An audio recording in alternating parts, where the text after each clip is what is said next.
변호사를 선임할 때 정말 이것만큼은 주의해야 한다라는 게 있을까요? 변호사를 고를 때 제가 3가지 정도는 항상 고려를 해보라고 말씀을 드리거든요. 처음부터 걸을 수 있는 팁이 있어요. 그냥 상담을 처음에 가잖아요.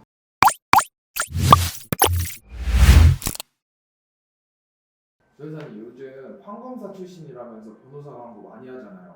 보통 변호사를 처음 선임하시는 분들은 이런 광고를 보고 많이 찾아가시더라고요. 찾아가도 괜찮은 걸까요?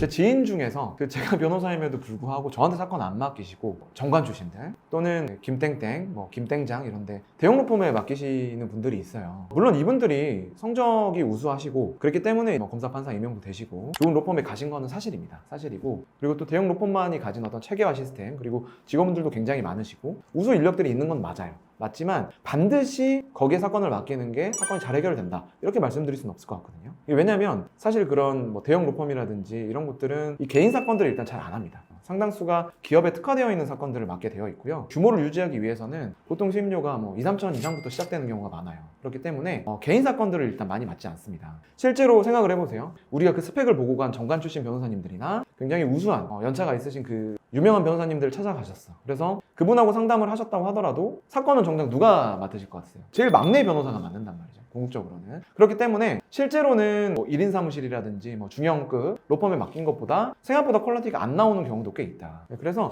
실제로 제가 이제 대형 로펌들이라든지 이제 정관 출신 변호사님들이랑 사건을 붙어보면 그분들이 작성하신 거라고 보기는 조금 어려울 정도로 퀄리티가 낮은 경우도 있고요. 생각보다 신경을 많이 못 썼다라고 푸념하시는 의뢰인분들도 있어요. 그래서 과연 내 사건이 거기까지 갈 사건인지 그리고 내 어떤 착수금 규모라든지 이런 것들을 고려하셔서 현명하게 결정하시는 것이 필요하다. 그럼 진짜 돈만 많이 쓴다고 좋은 게 아니네요. 그렇죠. 그러니까 우리가 그렇잖아요. 뭐 우리가 음료수 하나 사러 가면서 백화점 지하에 있는 식품 매장 갈 필요는 없잖아요. 그러니까 똑같은 물건을 살 때 그 사건의 규모에 맞는 로펌을 고를 필요가 있거든요. 근데 반드시 크다고 해서 내 사건을 좀 더 꼼꼼하게 해줄 거다, 이 사람이 반드시 이겨줄 거다 이렇게 생각하실 수는 없다는 거죠. 상대방 변호사는 10명이래요. 근데 저는 한 명만 선임해도 되는 건가요?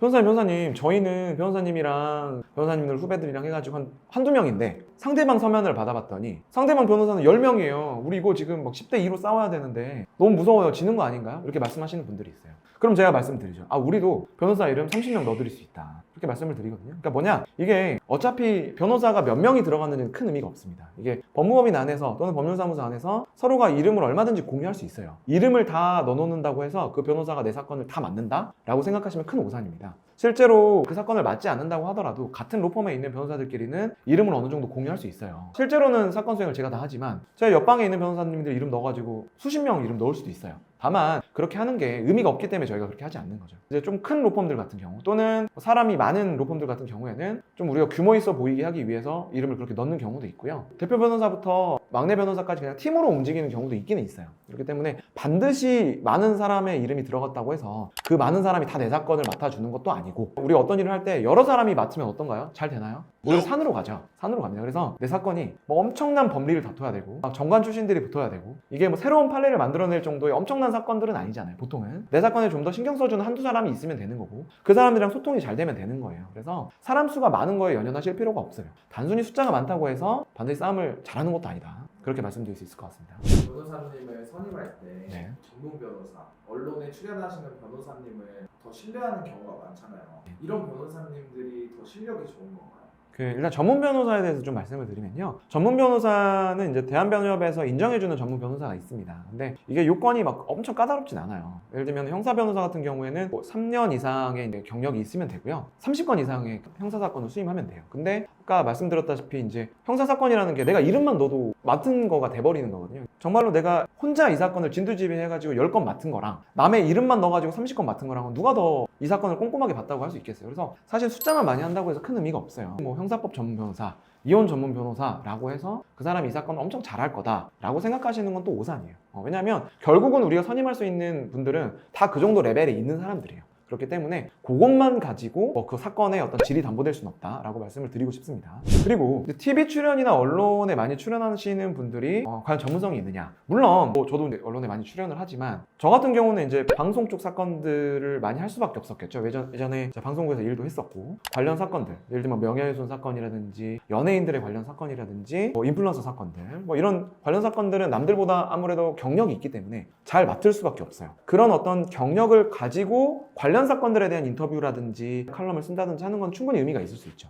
근데 꼭 그런 분들만 있는 건 아니란 말이죠. 내가 별로 그쪽 분야에 전문성이 없다고 하더라도 그냥 내가 뭐 돈을 주고 방송에 출연하실 수도 있는 거고, 아니면 그냥 내가 뭐 PD라든지 기자님이랑 친해서 방송에 나오실 수도 있는 거예요. 그렇기 때문에 반드시 TV 출연을 많이 한다고 해서 그분이 반드시 뛰어난 변호사다라고 말씀을 드릴 수는 없을 것 같습니다. 오히려 이제 TV에 너무 많이 출연을 하시거나 뭐 예를 들면 요즘에 연애 프로그램 나가시는 변호사님들도 있잖아요. 뭐 물론 그분들이 일도 열심히 하시고 방송 출연도 열심히 하실 수도 있겠지만 뭐 물리적인 시간이라는 게 정해져 있기 때문에 아무래도 방송 출연이 너무 잦으신 분들은 자기 사건에 좀 집중을 못 하실 확률도 있죠. 반드시 방송 출연이 많고 인지도가 있다고 해서 내 사건을 잘해줄 것이다 라고 생각하시는 것보다는 과연 내가 진행하려는 사건에 대해서 전문성이 있고 그 사건에 대한 어떤 인터뷰라든지 방송을 많이 나오시는 건지, 아니면 그냥 얼굴만 많이 나가시는 변호사님이신 건지, 그런 것들을 꼼꼼히 좀 따져보실 필요가 있을 것 같습니다. 사실 변호사님 선임할 때 가장 중요한 게 돈이잖아요. 그렇죠. 근데 법무사와 변호사의 그 금액이 다르더라고요. 이 둘의 차이는 무엇인가요? 그래서 사실 의뢰인분들도 이제 변호사 선임하시면 좋죠. 사건도 편하고 좀 더 잘 진행되고. 근데 이제 변호사의 수임료가 아직까지도 그렇게 이제 저렴하다고 볼 수는 없으니까 조금 더 이제 저렴하신 법무사님을 찾는 경우가 있어요. 일단은 그 법무사님에 대해서 조금 아실 필요가 있는데요. 법무사님들도 기본적으로 변호사가 하실 수 있는 것들을 어느 정도 하실 수는 있어요.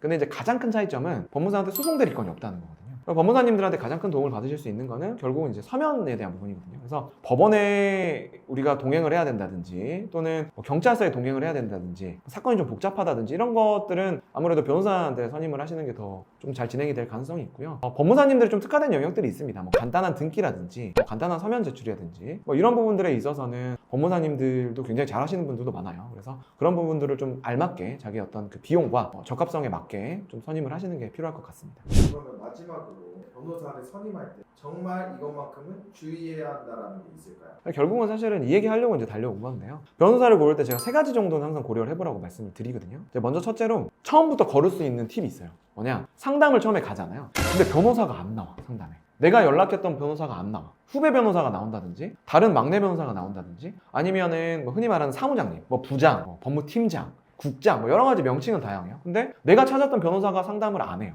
그런 변호사님들은 죄송하지만 내 사건을 충실히 이행해 줄 가능성이 적잖아요. 이제 그런 변호사님들은 좀 거르시는 게 좋다라고 말씀드릴 수 있을 것 같고요. 두 번째는 이제 변호사님들하고 얘기를 나눠볼 때, 이거 결국은 변호사님하고 의뢰인분하고 팀을 짜서 이 사건을 같이 해결하는 팀메이트인 거거든요.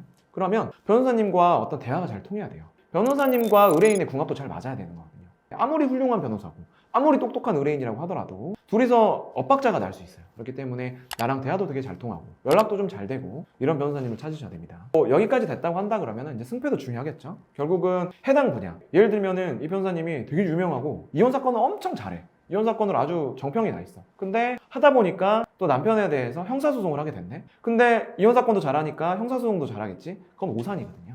다 어느 정도 변호사님들은 전문 분야가 있어요. 한 개의 전문 분야에 한정되어 있지는 않지만 이 사건을 잘한다고 해서 다른 사건까지 잘하는 건 아니에요. 그래서 내가 맡기려는 사건에 전문성이 있는가, 그리고 후기가 좀 있는가, 그리고 그 분야의 사건을 많이 수행해 봤는지 꼭 확인을 하셔야 된다는 거. 이 3가지는 꼭 명심을 하셔야 됩니다. 무엇보다 중요한 거는 이렇게 해서 이제 우리가 여러 가지를 고려해서 변호사님을 골랐잖아요. 고르셨으면 믿고 가야 돼요. 간혹 이제 변호사를 선임해놓고도 잘 못 믿으시는 거야. 근데 분명히 말씀드리지만 변호사님들은 아무리 실력이 없는 변호사님이라고 하더라도 의뢰인분들보다는 기본적으로 법에 대해서 잘 아세요. 그러니까 내가 한번 고르셨다면, 제 영상을 볼 정도로 관심이 있으신 분이라면 분명히 훌륭한 변호사님을 고르셨을 거예요. 그렇기 때문에 한번 고르신 변호사님에 대해서는 기본적으로 좀 믿고 따라가셔야 됩니다. 위에 나온 팁들을 참고해서 변호사를 수임하셨다면 최악의 변호사는 분명히 피하셨을 겁니다. 변호사님을 믿고 끝까지 함께 수행을 하셔야 된다는 거 반드시 기억하셔야 됩니다.